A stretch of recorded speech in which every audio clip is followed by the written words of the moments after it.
হৰ হৰ মহাদেৱ। আমি আজি ওলাই গ'লোঁ ইয়াৰ পৰা কেদাৰনাথৰ পৰা, আৰু আপোনালোকে আহোঁতে যেনেকৈ মৰম আশীৰ্বাদ কৰিলে এনেকৈ আমাক কৰি দিয়ক। আমি যাতে গৈ পেলাই ইয়াতে তেজপুৰ ভালে ভালে পাওঁগৈ, আৰু হৰিদ্বাৰৰ পৰা গংগাজল লৈ গৈ পেলাই যাতে তেজপুৰ মহাভৈৰৱত ঢালিব পাৰোঁ। এয়াই আপোনালোকলৈ আমাৰ ফালৰ পৰা আশীৰ্বাদ থাকিল, আৰু আপোনালোকেও কৰি যাওক যাতে আমি আগুৱাই যাব পাৰোঁ।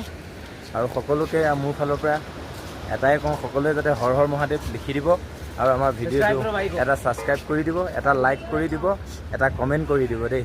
হৰ হৰ মহাদেৱ, হৰ হৰ মহাদেৱ।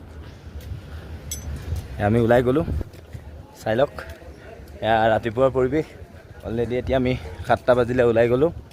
এয়া আমি ওলাই আহি আছোঁ, চাই লওক আপোনালোকে।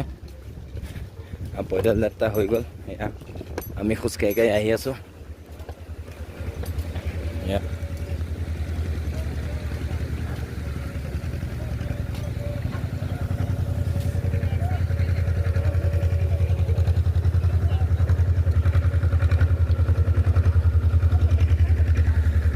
এইটো কালভৈৰৱ মন্দিৰ ওপৰত।